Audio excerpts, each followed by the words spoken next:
Well, if you grew up in the 90s, or if you raised kids in the 90s, certainly part of must-see TV, you saw a common thread. And it was such a common thread that really it almost became a trope. And that is the barge at any time neighbor. Seinfeld had its Kramer. Family Matters had its Steve Urkel. And then there was just about anybody from the show Friends. But if you're like me and you've thought about this for some time, which you're probably not like me if you've thought about it for some time, I have to wonder, in the 90s, did anybody even lock the doors? Well, turns out that we were more careful back then. At least I would say that I am more careful these days. But growing up in a small town, I rode my bike all the way across town to the park, all by myself. I walked to my cousin's house all by myself. And in fact, I'm not even sure, and this is honest, I'm not even sure that we had a key to our house. I don't know about you, but I am more careful these days. I am more careful these days. Now when I get a prompt to share my location, I pause. Do I really want to share my life story with Silicon Valley? Turns out today we are all more careful. We guard our homes. We guard our kids. We guard our passwords. We guard our hearts. And all of that is with good reason. Life kind of feels chaotic these days, doesn't it? Between the headlines, the constant group texts, the health scares, the notifications and the noise can feel like we are just holding things together. This week I heard a phrase that I felt was really fitting for it all. We are babysitting the chaos. Babysitting the chaos. In that kind of world, trust doesn't come easy, does it? Well, maybe that's why prayer has become so important lately. If you're new to CCA, over the past few weeks, we have been sitting with the prayer of Jesus, the prayer that Jesus taught his disciples. And what we have discovered is that it's actually a rather simple prayer, but that doesn't mean that it's an easy prayer. Jesus' prayer asks us to be reflective, to consider some of our deepest needs, to even weigh the ways that we have been hurt by other people. It's not easy. It's not an easy prayer. Maybe for some of you who are here today, prayer has kind of just been a way of getting things done. Like, hey, I could use a hand here at the last minute. Or maybe prayer for you has been something to help settle your nerves. For some of you here today, maybe prayer has been more of a ritual, maybe a half-whispered word before bed or quiet pause. But as we have discovered a little bit more about Jesus' prayer, we have found that it is also deeply personal. It brings up the stuff in our lives. It makes us think about, well, what do I really need? And it also makes us think about what's going on inside of us, underneath the surface. And perhaps one of the biggest questions it raises is this: who can I really trust? Who can I really trust? That question is important because 1,000 voices have told us since we were very young that it is important to be independent, to be self-reliant, to pull ourselves up by our bootstraps. And aren't those voices well-intended too? Hard work is good. Productivity, that's a good thing. Productivity helps us to give to other people. At the same time, this idea of life is better alone, apart from community, as attractive as that can be sometimes, when we have been so hurt by community, that has proved time and time again to be a failed experiment. If we want a life that is at its fullest, we need more than ourselves. We need more than ourselves. If life is too heavy to carry alone, who can we trust to let through the front door? Well, it turns out that at the heart of the Easter story, this very question is addressed. Now let's turn to Matthew chapter 28, when we first see Jesus appear after the tomb. And let's read together. Well, I'll read. After the Sabbath, at the dawn of the first day of the week, Mary Magdalene and the other Mary went to look at the tomb. There was a violent earthquake, for an angel of the Lord came down from heaven and going to the tomb, rolled back the stone and sat on it. His appearance was like lightning, and his clothes were white as snow. The guards were so afraid of him that they shook and became like dead men. The angel said to the woman, "Do not be afraid, for I know that you are looking for Jesus, who was crucified. He is not here. He is risen, just like he said. Come and see the place where he lay. Then go quickly and tell his disciples, he has risen from the dead and is going ahead of you into Galilee. There you will see him. Now I have told you." So the women hurried away from the tomb, afraid, yet filled with joy, and ran to tell his disciples. Suddenly Jesus met them. "Greetings," he said. They came to him, clasped his feet, and worshiped him. Then Jesus said to them, "Do not be afraid. Go, tell my brothers, and go to Galilee. There they will see me." Well, this story doesn't end here, and we'll come back in a moment to see how Matthew is going to wrap things up. But talk about a comeback story. It's like the greatest comeback story of all time. It's better than Rocky, the story of a nobody boxer who is a shot at the heavyweight title. It's more uplifting than Remember the Titans, the story of a racially divided team that comes together to win it all. It's even more inspiring than the Lego movie. Story of the most common Lego in the heap of Legos, who comes up and proves to be an even greater hero than Batman. Jesus has him beat. A prophecy-sharing, miracle-working teacher from nowhere, Nazareth, is stirring up trouble in Jerusalem. He's executed, but that's not the end of his story. Death doesn't even hold him back. He breaks out of the grave and breaks out of death, having risen from the dead. But this is not a one-off parlor trick.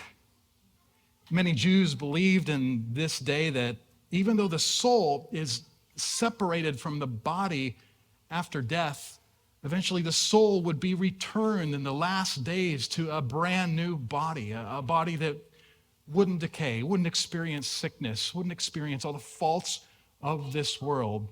They believed that there was a life in the body, in the life to come, and a life that was better because of it.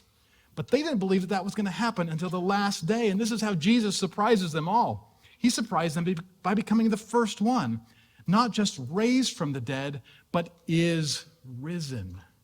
Is risen. There's permanency to his being raised. I don't know about you, but I probably would have been afraid too.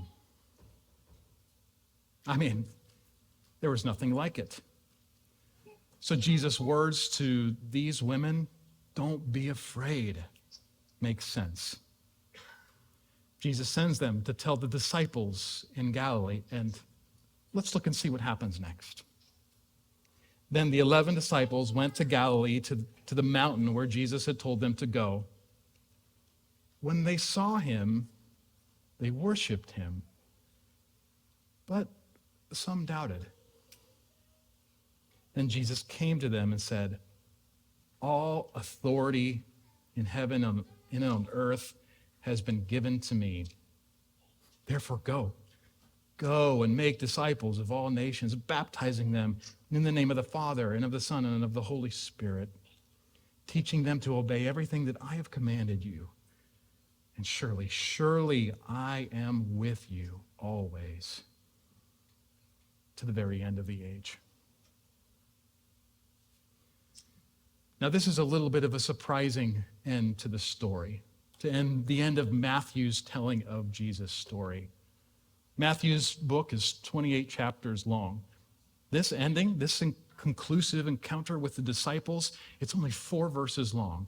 That's less than 0.5% of the entire book of Matthew. So there's not much attention that's given to it, but it's not the only strange thing about this.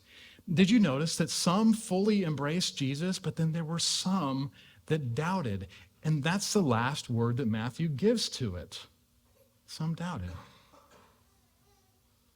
You know, at the same time, as strange as that might seem to us, living 2,000 years later, perhaps it's really not so hard to relate to that. It's not just the miraculous nature of Jesus rising from the dead, it's the overcoming feeling of being let down. These men, they left everything to be with Jesus. They received from him this beautiful vision on how to live.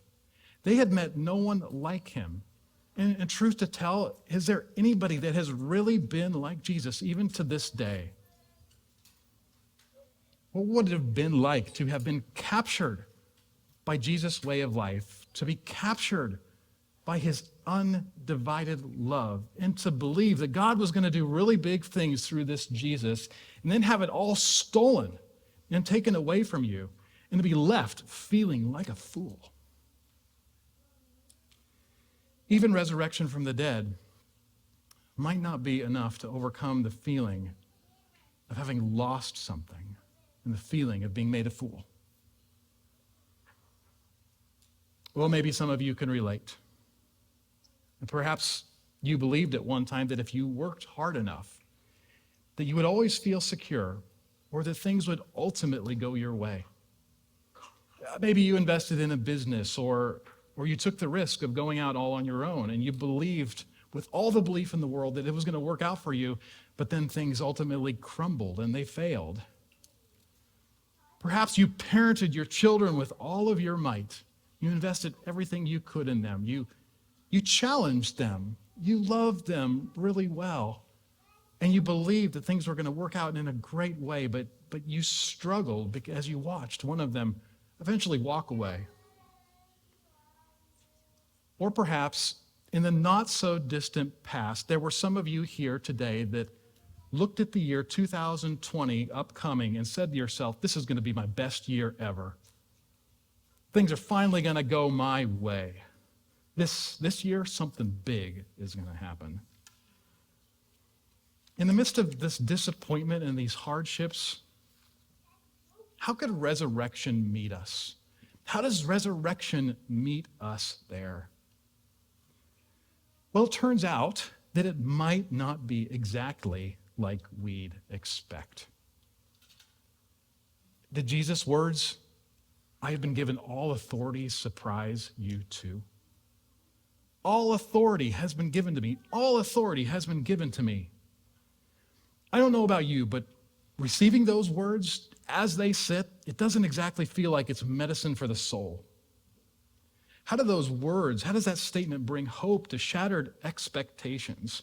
And it turns out it's really even worse than that, because that word authority, it's not a feel-good word. It kind of feels like a bad word.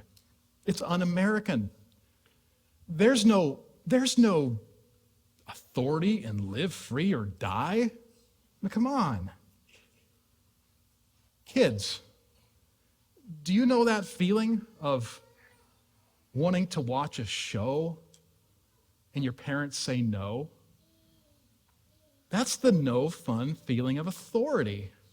Or wanting to have dessert and your parents say that you have to eat your vegetables first. That, kids, is the no fun feeling of authority.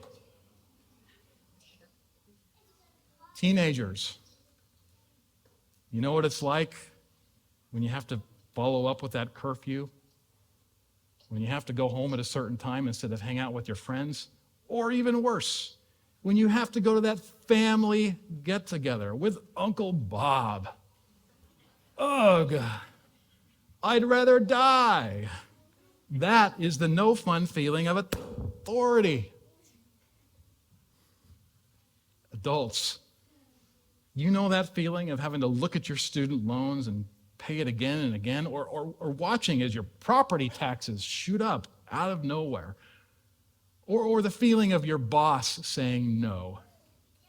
That, my friends, is the no fun feeling of authority.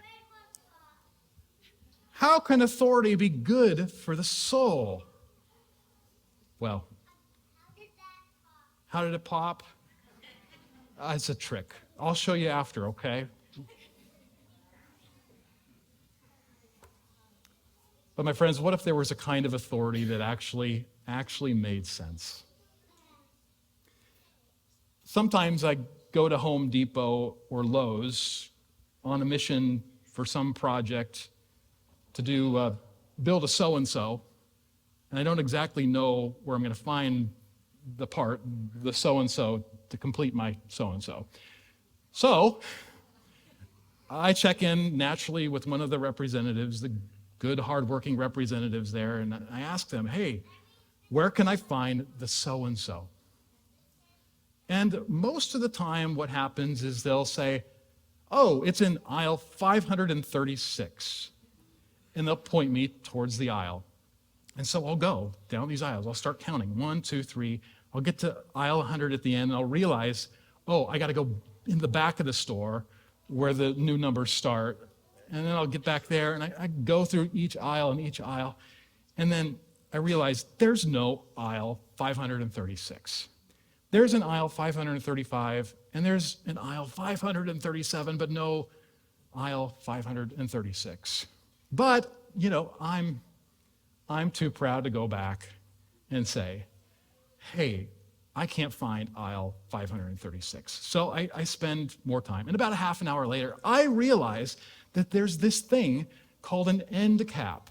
And that's where 536 is. It's not really an aisle, but it's the place where things are stored at the end of an aisle. And I finally find the place. And so I look for my so-and-so, and the rep told me the so-and-so is right by the thingamabob.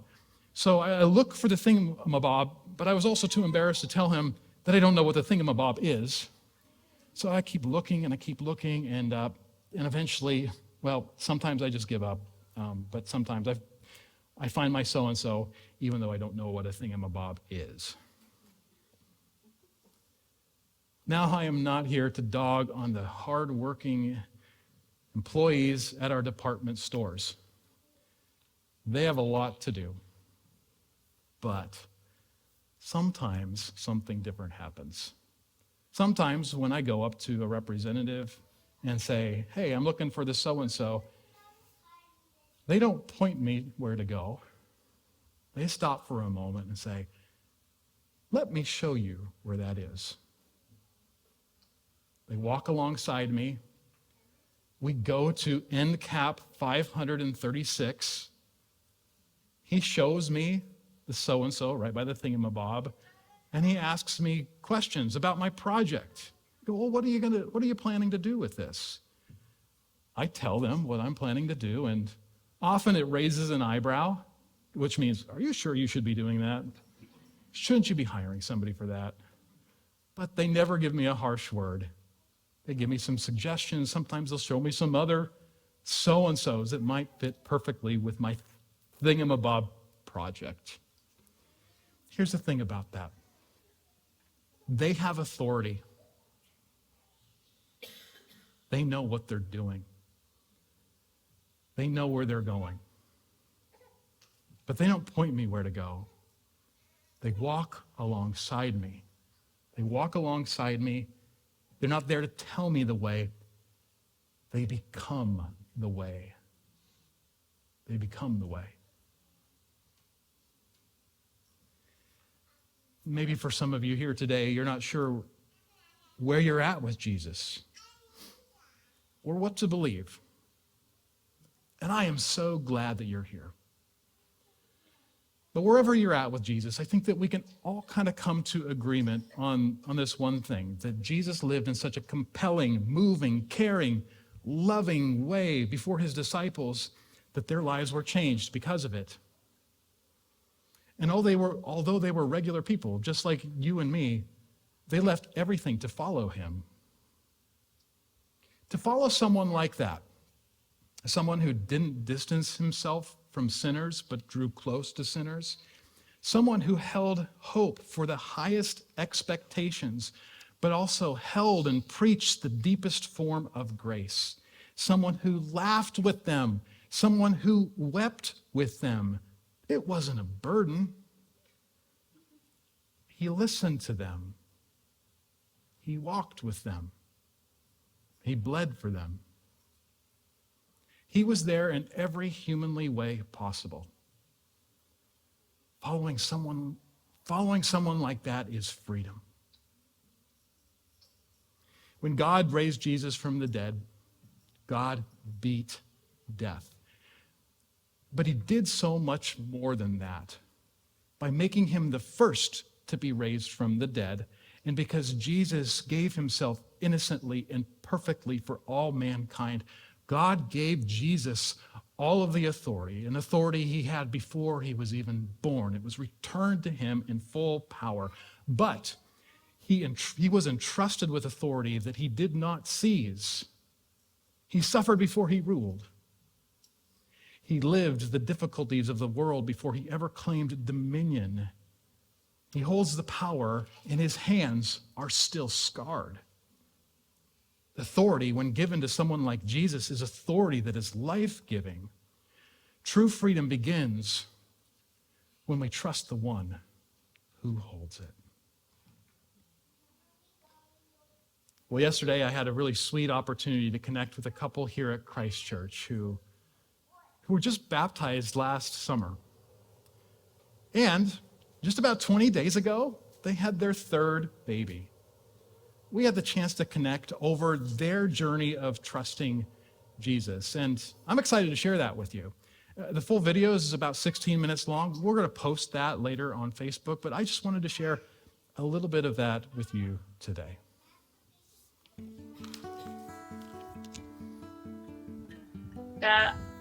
I remember specifically, we were newlyweds, and we just found out we were pregnant unexpectedly, and we had no money. We were living in a one-bedroom apartment. I lost my job. We were hurting. We could barely pay rent. It was just a really, really challenging time. My parents had disowned me, so I left that particular faith.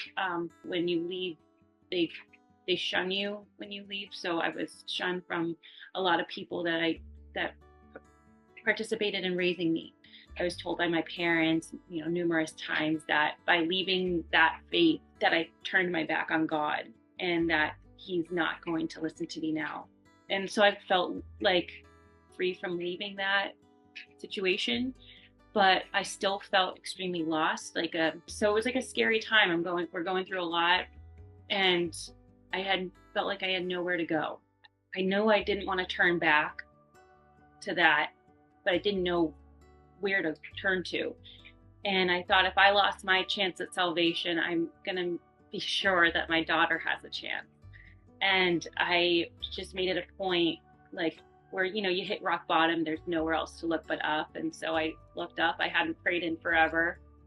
And I just started praying, and I just started uncontrollably crying. And I just wanted Sydney to have a chance at salvation. I wanted her to have a chance at life with a moral compass, with someone to look up to that's beyond this life. I just started praying, and then made it a point to find God again for my daughter's sake. And in that moment when I was praying, I was by myself. You were at work. I didn't have a job at the time. I was just pregnant and vomiting from morning sickness, and was just, I don't know what to do. And I felt the presence of God. It was so real. It felt like a hand on my shoulder, just saying, it's gonna be okay. I didn't hear anything audibly or anything like that, but just that overwhelming feeling and presence of, it's gonna be okay. But just having that feeling of it's going to be okay, I have no idea how, was all I needed in that moment. And it just really kind of ignited this fire in me to really explore and draw closer to God. I met Jamie, and just watching her transformation into like kind of getting used to her life as a Christian was inspirational to me. And I found some of the stuff I was repeating to her that I had learned growing up is actually more true to me now than when I heard it when I was a little kid. So watching her grow as a Christian brought me back into the faith, and I really owe everything to her, and just watching how inspirational she was.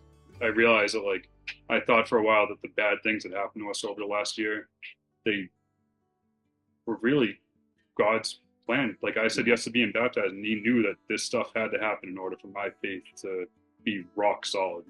It was just very freeing and liberating to trust in Jesus and know that I don't have to do this all on my own. I'm not all on my own. I have help, the ultimate help that anyone could ask for. Surrendering to him and just letting him guide your life and stop trying to guide it yourself is unbelievably freeing.